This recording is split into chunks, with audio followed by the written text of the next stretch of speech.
It was a night like any other. He ate dinner early, watched a bit of television, and went to bed without complaining about anything. He had no fever, no pain, and he didn't ask for help. He seemed calm.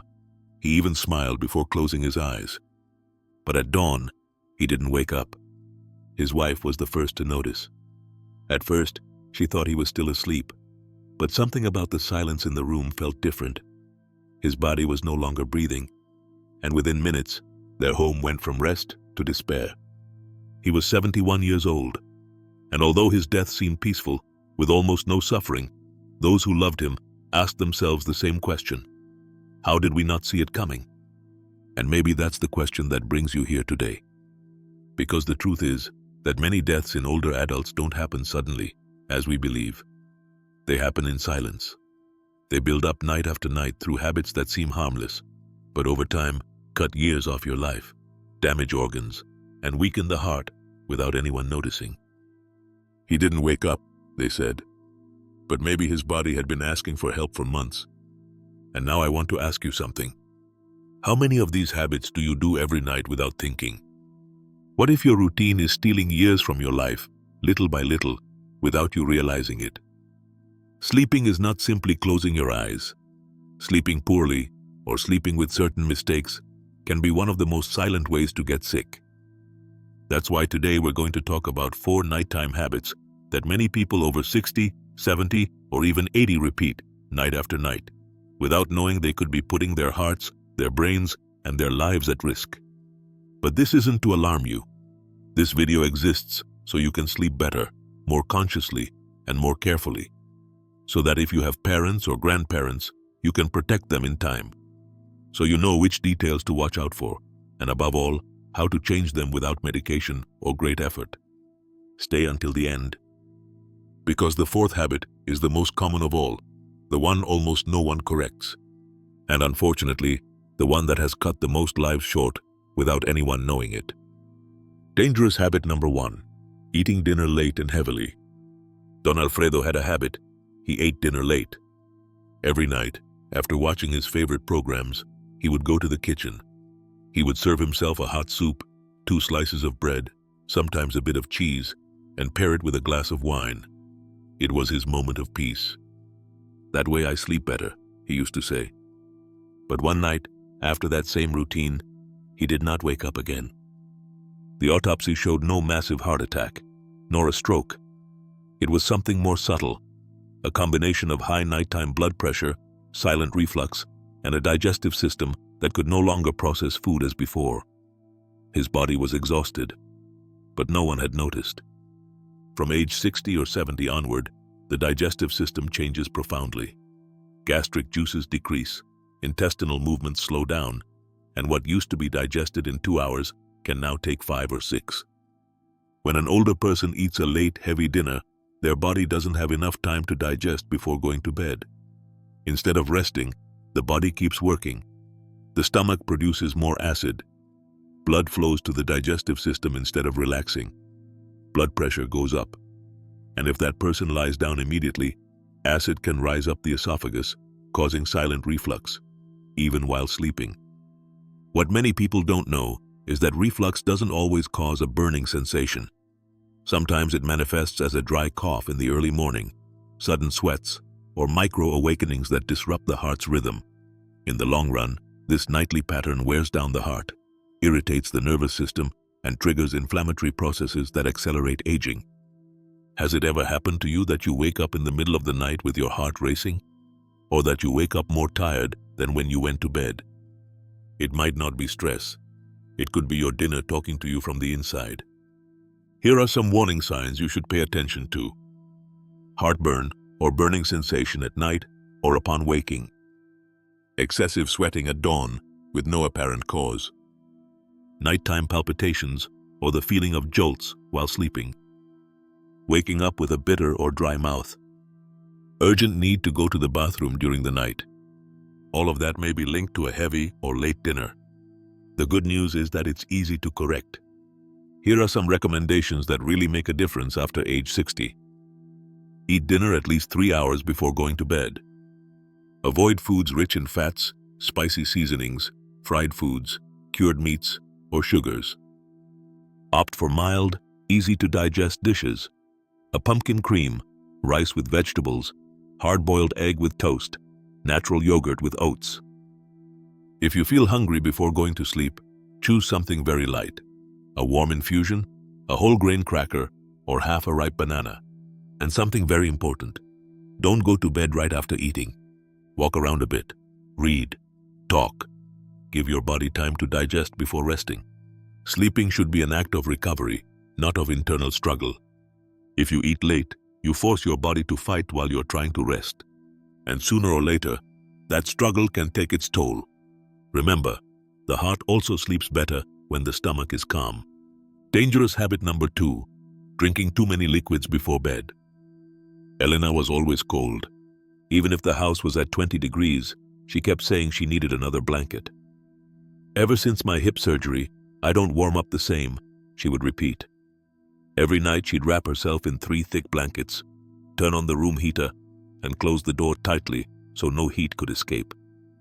One winter night, after going to bed as usual, she didn't wake up. The cause was a cardiac arrhythmia. The medical report said sudden event, but her granddaughter, who had seen her that afternoon, remembered how red her face was as they drank tea. She was sweating without moving, gasping when she spoke. Sleeping in a very warm environment might seem harmless, even comforting. But for older adults, it can be dangerous. From age 65 onward, the body becomes less efficient at regulating its internal temperature. The skin gets thinner, sweat glands don't function the same, and the circulatory system responds more slowly to heat or cold. This means that if an older person goes to bed in a very hot room with heavy blankets and little ventilation, their body can overheat without them realizing it. Nighttime overheating not only causes discomfort, it can also increase the risk of cardiovascular events such as tachycardia, high blood pressure, and even heart attacks. During deep sleep, the body is supposed to relax. The heart rate slows, breathing becomes steady, and the nervous system recovers. But if there's excess heat, the heart starts working harder to compensate. The blood thickens due to dehydration, and this increases the risk of clots and silent cardiac collapses. These are some symptoms that may indicate you're sleeping in an environment that's too warm. Waking up sweaty, even in winter. Feeling suffocated, like you can't get enough air. Gasping when you sit up. Waking up tired, with a headache or feeling like you slept poorly. Having nighttime cramps, or being excessively thirsty when you wake up. All of that might be telling you that your body has been fighting heat while you slept. So what can you do to sleep in a safer environment? Here are some practical and simple recommendations. Keep your bedroom temperature between 17 and 20 degrees Celsius. This is the ideal range for deep, healthy sleep. Use light, breathable blankets. Better to have several thin layers than one heavy one. This way, you can adjust if needed during the night. Avoid closing the door and windows completely. Allow for some air circulation. Even a small gap can help. Don't sleep with the heating on all night. Use a timer to switch it off about an hour after you go to bed. If your home is very cold, heat the room before sleeping, but not while you're sleeping. Choose cotton or linen pajamas. Avoid synthetic fabrics that retain heat and hinder perspiration. And if you notice that you wake up several times a night feeling hot or restless, check your surroundings. Sometimes it's not age, stress, or dreams. It's the environment around us. Sleeping well doesn't just depend on how long we spend in bed. It depends, above all, on how we help the body rest without strain. Remember, in the silence of the night, the heart also needs coolness to keep beating. Dangerous habit number 3, sleeping in a bad position or with a bad pillow. Doña Teresa was known for her snoring. Her family used to joke that they didn't need an alarm clock. When she snored, everyone knew it was 2 in the morning. They said it sounded like a train rumbling through the house, an unstoppable locomotive. But one night, the train stopped. Her daughter got up, puzzled by the silence. When she entered the room, she found Teresa lying in bed, motionless, in a strange position with her head thrown back. She was no longer breathing. Sleep apnea had taken her while she slept. She had stopped snoring, yes, but she had also stopped living. Sleeping poorly doesn't always mean sleeping too little. Sometimes it means sleeping in a position the body can no longer tolerate. After age 60, the body changes, even while resting. The neck muscles weaken, the tongue tends to fall back, and the airways narrow. This makes certain sleeping positions especially dangerous. Sleeping on your back, for instance, can worsen snoring and cause micro-interruptions in breathing. These pauses in breathing, even if they last only seconds, deprive the brain of oxygen. And when they're repeated many times during the night, they wear down the heart, the nervous system, and the mind. Most people who suffer from sleep apnea don't know it, but their body does, and it shows it through signs like these. Waking up with a very dry mouth, as if you've been breathing through it for hours. Waking up with a headache, especially in the forehead or temples. Feeling exhausted upon getting up, even if you slept 7 or 8 hours. Having trouble concentrating during the day, as if you didn't fully recharge. Snoring loudly, or someone noticing that you stop breathing at times during the night. Does that sound familiar? Then it's worth paying attention to how you sleep. The ideal sleeping position after age 70 is on your side, especially on the left side. This position supports circulation, reduces pressure on the heart, and helps keep the airways open. If sleeping on your side isn't your habit, you can use a long body-length cushion to keep from rolling over during the night. Or place a small pillow between your legs, which also helps align your spine better. Choosing the right pillow is also essential. A pillow that's too high or too low can strain the neck and push the jaw backward, blocking airflow. Opt for ergonomic pillows that keep your head aligned with your spine and prevent your chin from falling towards your chest. And if the snoring is intense, if you suspect there are pauses in breathing during the night, or if you wake up gasping or with palpitations, it's time to get checked for sleep apnea. There are simple, non-invasive tests that can detect this problem, and effective treatments that greatly improve quality of life. It's not about sleeping pretty, it's about sleeping safely. Because each night is a chance for your body to repair itself, for your heart to rest, and for you to still be here one more day. Sometimes, changing how you position your head on the pillow can be the difference between continuing to sleep or not waking up again. Dangerous habit number 4. Getting up to use the bathroom multiple times at night and falls. Carlos was 78 years old. He'd lived alone since his wife passed away, and although his children insisted he should have assistance, he resisted. "I still get around fine," he'd say proudly. But every night, going to the bathroom became a sort of obstacle course. His prostate had bothered him for years, so he'd wake up between 3 and 5 times every night to urinate. He'd go half asleep without turning on the light so as not to wake himself up. One night, he tripped over a rug, and the next day, he didn't answer the phone. They found him on the bathroom floor. He'd had a fall and couldn't get up. His body, weakened, couldn't endure so many hours without help. He didn't die because of his prostate, but because of the darkness, the silence, and the habit of going to the bathroom without caution. This is one of the most underestimated dangers for older adults. Getting up multiple times a night to go to the bathroom not only disrupts sleep, it can also become one of the most common causes of serious falls and silent death in old age. This phenomenon is called nocturia, and it affects millions of older people around the world.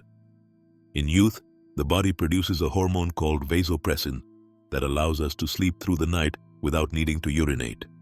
But as the years go by, that hormone decreases, and the bladder begins to activate multiple times during the night. In addition, many older adults suffer from conditions such as enlarged prostate in men, chronic urinary tract infections, diabetes, which increases urine production, heart failure, which redistributes fluids when lying down, even side effects of diuretic or antihypertensive medications. But beyond the medical cause, the danger is twofold. On one hand, sleep is fragmented, which leads to tiredness, weakness, irritability, less mental clarity, and gradual weakening of the immune system. And on the other hand, each trip to the bathroom is a chance for a fall. When getting up, the body faces several challenges. Orthostatic hypotension, a drop in blood pressure when moving from lying down to standing, which can cause dizziness, blurred vision, and even fainting. Brief disorientation, standing up abruptly in the dark, not quite sure where you are. Household obstacles, cables, rugs, low furniture, pets. And of course, lack of light, which turns the night into a silent trap. Statistics are clear. 1 in 4 older adults who suffer a nighttime fall ends up hospitalized, and many of these falls have consequences that cannot be reversed. What can be done? First, regulate fluid intake. It's not about becoming dehydrated, but about changing the timing. Drink plenty of water in the morning and afternoon, and reduce intake after 6 in the evening.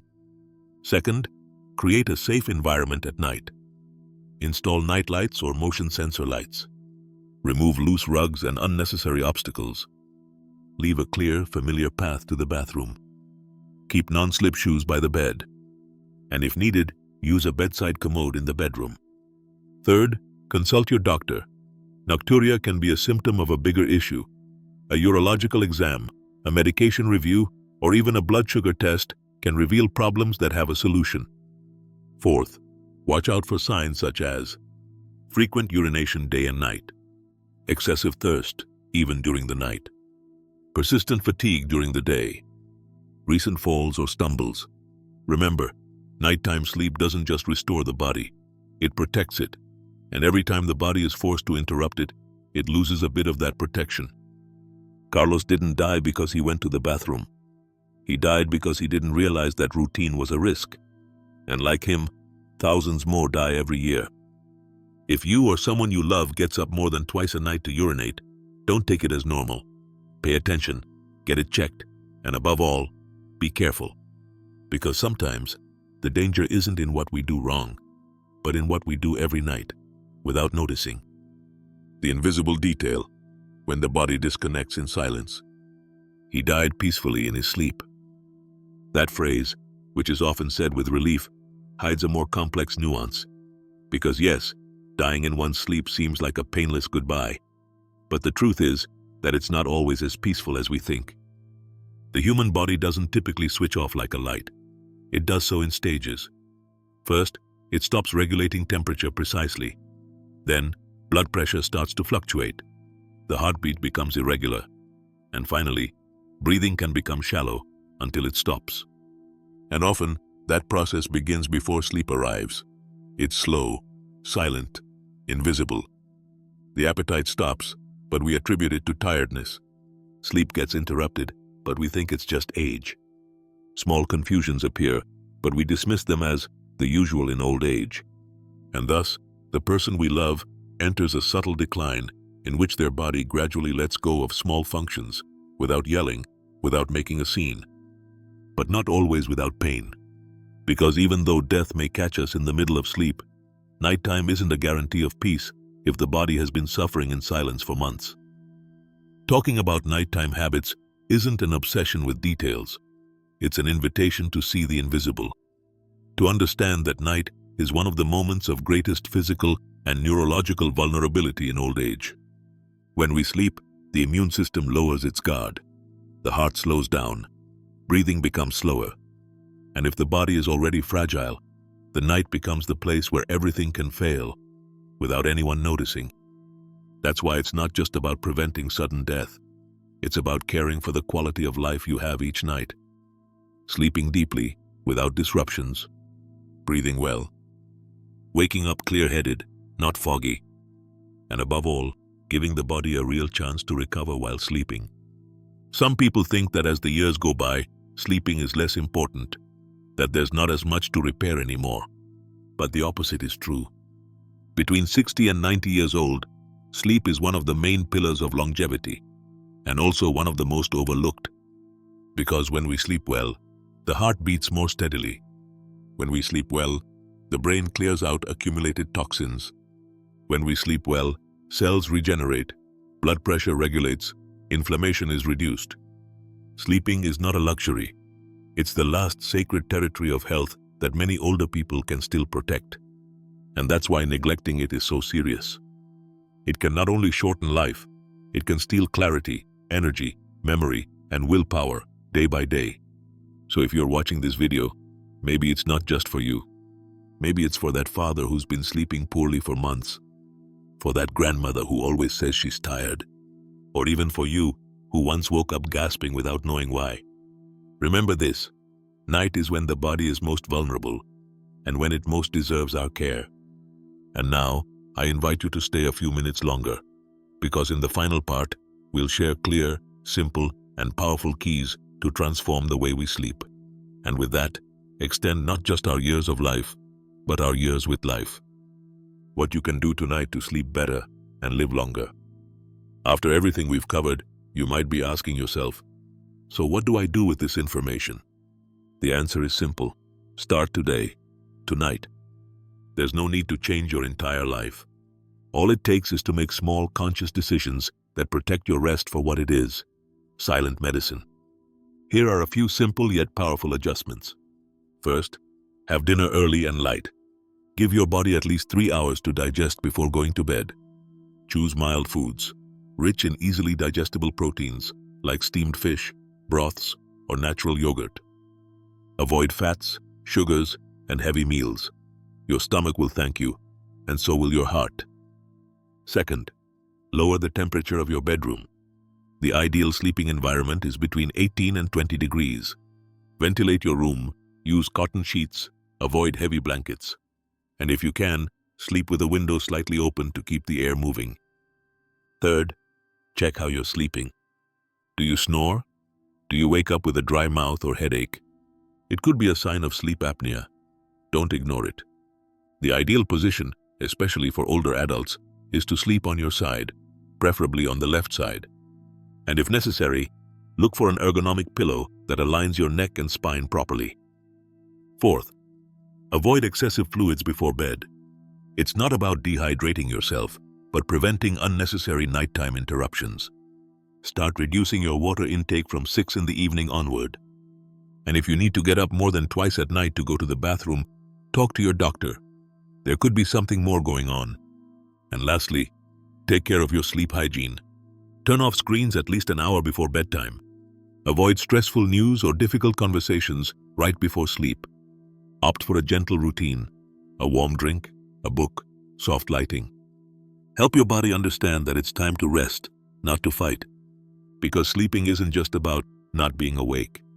Sleeping well means giving your body the space it needs to heal, protect you, and extend your life. And yes, it's possible you won't notice it tonight. But after several nights, you'll feel it in your energy, your memory, your mood, your blood pressure, your heart. Your rest can be silent medicine or a silent threat. And the difference often lies in decisions as simple as the ones you've just heard. So do it today, tonight, because your next night can be safer, and your next morning, much more alive. Sleeping peacefully isn't a luxury. It's a way to care for your life. It's not about living in fear. It's not about lying down each night thinking about death. It's about living with awareness. Understanding that rest is as sacred as food or exercise. That sleeping well isn't just closing your eyes. It's allowing your body to repair itself, regenerate, and carry on. Sleeping well is taking care of your heart without surgery, your mind without medication, your life without noise. And if you've made it this far, you've already taken the first step. You already know that some of the habits that seem innocent may be sabotaging your rest without you realizing it. But you also know you can change them. And that change begins tonight, with a lighter dinner, with a cooler room, with a pillow that doesn't cut off your air, with fewer bathroom trips and more hours of restorative sleep. Because there is no more powerful medicine than a body that sleeps in peace. Now I invite you to do something important. If you know someone older or you're caring for a loved one, share this video. It could be the message that makes the difference between a risky night and a safe night. Leave us a comment. Which of these habits are you going to change this very week? And if this content spoke to your heart, if it made you reflect, subscribe. Here we talk about what many avoid: the aging body, the transforming soul, and the dignity that must never be lost. Thank you for staying with me. I'll see you in the next video.